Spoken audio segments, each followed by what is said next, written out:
Let's talk about how empires actually fall. Not when the last soldier lays down his weapon, not when a treaty is signed or a flag is replaced on a government building. Those are the moments history writes down. Neat, simple, easy to explain. But the real ending is far less visible. It happens quietly, in a way most people never notice. It's the moment when the person holding everything together is no longer there. The one individual whose influence, experience, trust, and behind-the-scenes connections were acting like the hidden support inside a structure that looked strong from the outside. Once that person is gone, the system doesn't collapse instantly. It starts to weaken. Slowly, then all at once, it turns into something fragile. That moment has now arrived in Iran. Ali Larijani is dead.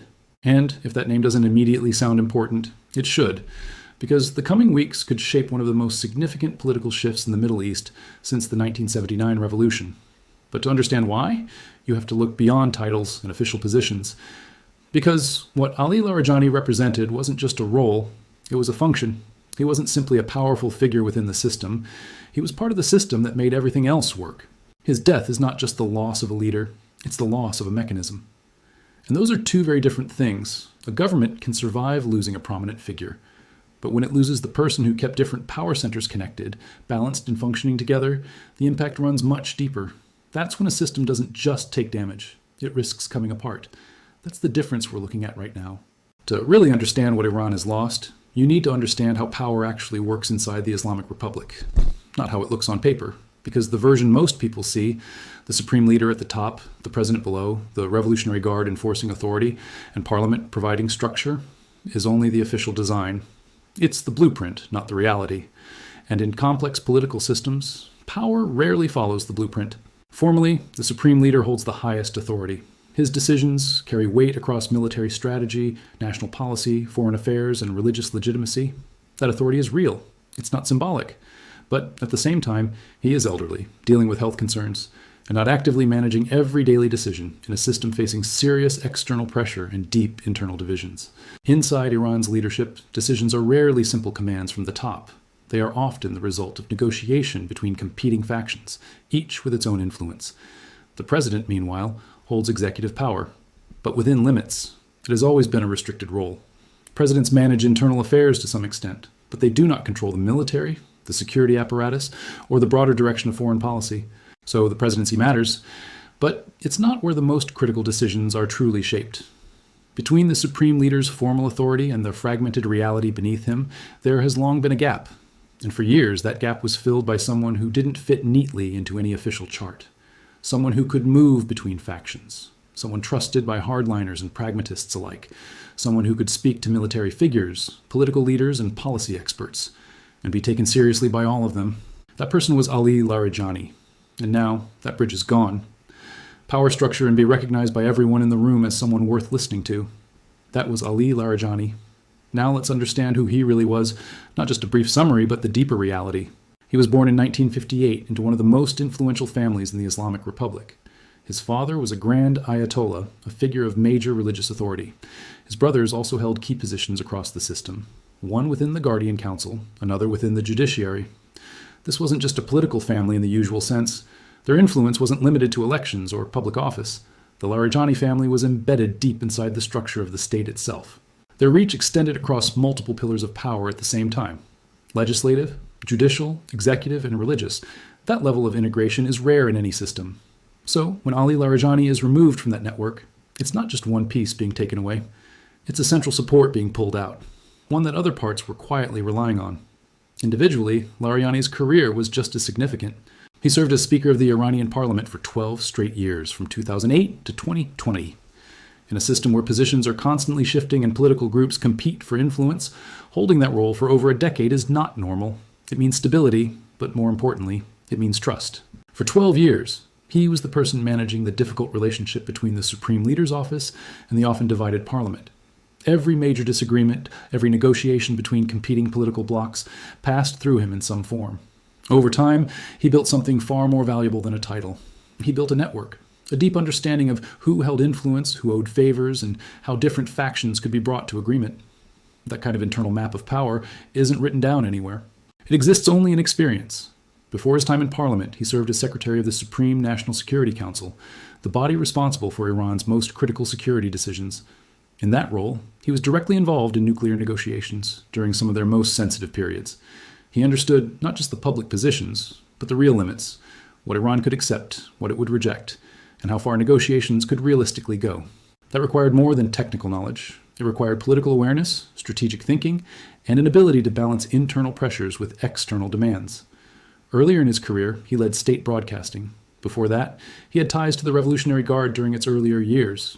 He also had an academic background in mathematics and Western philosophy, a combination that gave him a different analytical perspective compared to many within the system.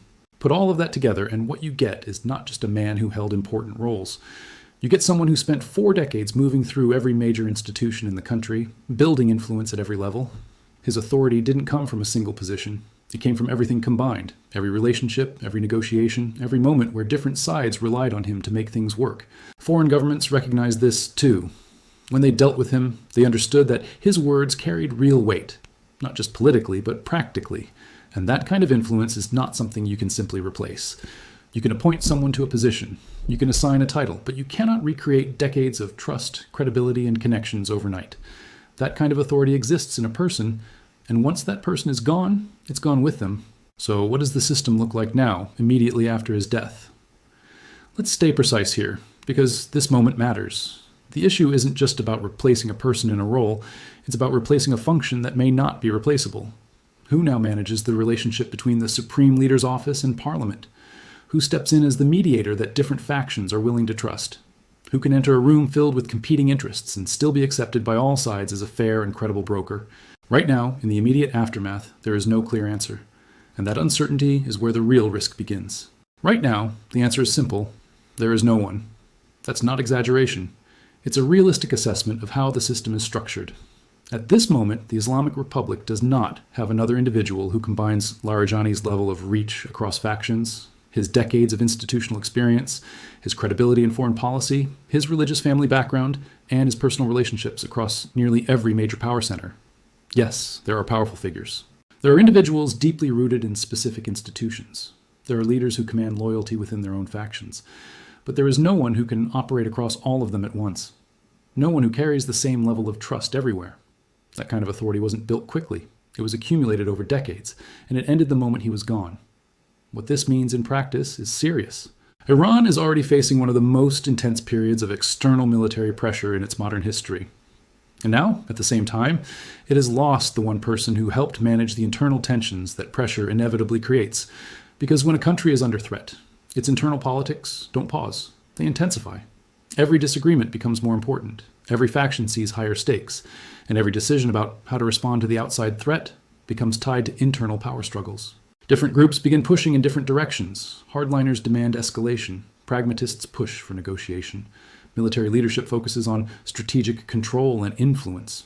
Religious authorities emphasize ideological direction. Meanwhile, the administrative system tries to keep the country functioning while everything above it becomes uncertain. In a system that has a functioning mediator, all of this can be managed. Not solved, managed. That role is not about ending disagreements. It's about preventing those disagreements from breaking the system apart. It's about making sure no single group acts alone in a way that destabilizes everything else. It also protects the top leadership from being forced into decisions that could permanently divide the system. But without that mediator, those tensions don't just remain. They accelerate. And they accelerate without any clear way to control them. Now, this brings us to the most important institution in this moment, the Islamic Revolutionary Guard Corps. Because, in the absence of someone like Larijani, the group with the most to gain from the resulting vacuum and the most ability to act is the IRGC. But it's important to understand what the IRGC really is. It's not just a military force. It operates as a powerful economic network, a political player, an intelligence organization, and an ideological enforcement system all at once.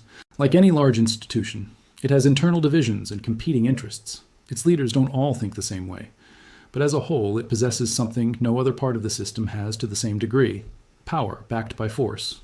And when political authority becomes unclear, that kind of power tends to fill the gap.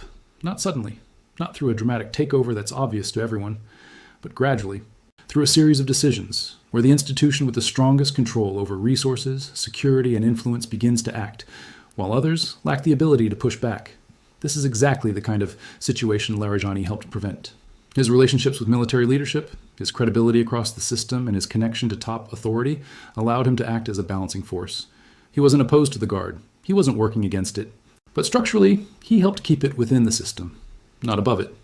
Now that balance is gone, and the IRGC at this moment is operating under multiple pressures at once: active conflict, economic strain from sanctions, regional commitments, and a political environment that is becoming more unstable. In that kind of situation, institutions don't usually share power more widely. They consolidate it.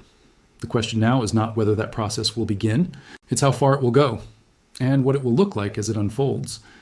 How quickly this shift happens, and how much resistance it faces from religious leadership and the state's administrative system will define the next chapter of Iran's political future. But without Larijani's stabilizing role, the direction is already becoming clear. The line between political authority and military authority, which was already blurred, now risks disappearing almost entirely. Now, let's focus on the supreme leader. Because his position, in the hours after Larijani's death, is far more fragile than any official statement will admit, and more fragile than most outside analysis fully recognizes. He is 84 years old. Questions about his health have circulated for years. Over more than 3 decades, he has led Iran through wars, sanctions, internal unrest, nuclear negotiations, and regional conflicts. By any standard, he has been one of the most enduring political figures in the region. But endurance does not guarantee stability. And the kind of stability Larijani provided was not about defending against external threats. It was about managing internal ones. Larijani acted as a buffer between competing factions, handling disputes before they ever reached the top. He filtered pressures, balanced demands, and prevented conflicts from forcing the supreme leader into difficult choices that could divide the system. As long as that system worked, the supreme leader could remain above the conflict, acting as the final authority, not a participant in ongoing power struggles. Now, that buffer is gone, and those same disputes no longer stop somewhere in the middle. They go straight to the top. This means that an aging leader during one of the most intense external crises of his rule must now directly handle internal rivalries that were previously managed for him. Every decision about how to respond to outside pressure is no longer just strategic. It is political, internally. Every move risks strengthening one faction while weakening another, and the knowledge required to navigate those decisions, the unwritten understanding of alliances, obligations, and sensitivities, was never formally recorded. It existed in Larijani's experience, and it disappeared with him. Now consider how foreign governments are reacting, because their behavior in moments like this often reveals more than official statements ever will. Right now, across major capitals, the same question is being asked: who do we talk to now? For years, when governments needed to send a serious message to Iran, not something public, but something that needed to reach real decision makers, there were only a few reliable channels. Larijani was often one of them, not the only one, but one of the most trusted. He was someone who could receive a message, understand its importance, and ensure it reached the right people in a way that actually mattered. His role wasn't just formal, it was functional. Diplomats knew that if something was communicated through him, it would not get lost inside the system. That kind of reliability is rare, and now that channel is gone. Across Europe, Asia, and the Middle East, governments that once relied on those connections are now reassessing. Years of carefully built relationships, especially those tied to sensitive negotiations, have suddenly lost one of their key points of access. And in moments like this, uncertainty doesn't just exist inside the country, it spreads outward. Because when a system loses one of its central connectors, everyone connected to it feels the impact. Governments that spent years building diplomatic relationships with Tehran are now asking a difficult question. Who, if anyone, can take on that role now? And the answer they're arriving at is not encouraging. There is no clear replacement. No single figure who combines deep institutional experience, trusted access to top leadership, broad acceptance across factions, and a proven record in foreign policy, all at the same time. That gap matters more now than at almost any other moment. Because Iran is not operating in a calm environment. It is under active military pressure. And in moments like this, communication between opposing sides becomes critical. Not public communication, but quiet, reliable channels that allow signals to be sent and understood, warnings, limits, possible ways to step back from escalation. Those channels are what prevent situations from spiraling out of control. And one of the most reliable human links in that system is now gone, at the worst possible time. There's also a deeper layer to this story, one that won't appear in official statements from major capitals, but is fully understood by those who study these situations closely. This did not happen in isolation. It happened during an ongoing military confrontation involving Iran. It happened while the country is dealing with sustained pressure on its military systems, its defensive capabilities, and its broader strategic position. At the same time, Iran has been responding with its own actions, creating a cycle of moves and countermoves. The exact details surrounding his death, How it happened, who may be responsible, what intelligence exists, will likely remain unclear or only partially revealed for some time. That's typical in situations like this. But one thing is clear. Losing someone like Larijani at this exact moment removes a key figure who had the ability to help guide the system toward controlled outcomes. He was not someone who pushed for weakness or surrender. He was a pragmatist, someone who understood that survival depends not just on confrontation, but on managing it carefully. He had the credibility to argue for restraint when necessary, and to do so in a way that others would take seriously. That matters, because without him, the internal balance of influence begins to shift. Not because other voices suddenly became stronger, but because one of the most effective counterbalances is no longer there. That changes the environment in which decisions are made. It doesn't guarantee escalation. Decisions still depend on individuals in power, but it makes certain paths easier to take and others harder to argue for. Now, let's talk about what systemic breakdown actually looks like from the inside, because it rarely looks dramatic in the moment. It doesn't appear as a single, obvious collapse that everyone recognizes immediately. Instead, it unfolds through a series of smaller crises, each one manageable on its own, each one handled by the same limited group of people, who are also dealing with every other crisis at the same time. And with each new challenge, the system's ability to respond to the next one becomes weaker. It looks like infrastructure being damaged faster than it can be repaired, while decision makers are overwhelmed by constant pressure. It looks like internal disagreements reaching the top level without any filtering, placing additional strain on leadership already dealing with external threats. It looks like communication with the outside world becoming less reliable at the exact moment when clarity matters most. It looks like powerful institutions beginning to act more independently as confidence in centralized control starts to fade. It looks like regional partners quietly adjusting their behavior, not through public announcements, but through subtle changes. Slightly less cooperation, slightly less support, small shifts that, taken together, signal growing uncertainty. None of these developments alone brings down a system, but together they reinforce each other. They accelerate the overall strain. And over time, they expose a deeper reality. That what appeared strong on the surface was often held together by relationships, trust, and individuals, not just formal structures. Ali Larijani was one of those individuals, possibly one of the most important. And now he's gone. Which brings us to a critical question being asked right now by governments, military planners, and intelligence agencies around the world. How does decision-making change when the system itself becomes unstable? Iran is often described as being close to a nuclear threshold, meaning it has the knowledge, resources, and infrastructure needed to develop such capabilities within a debated timeframe. Until now, the decision not to cross that line has been managed by a structured leadership system. But a system under strain does not operate the same way as one that is stable. And when power begins to shift internally, especially toward institutions with different priorities, the nature of those decisions can change. That is the uncertainty at the center of this moment.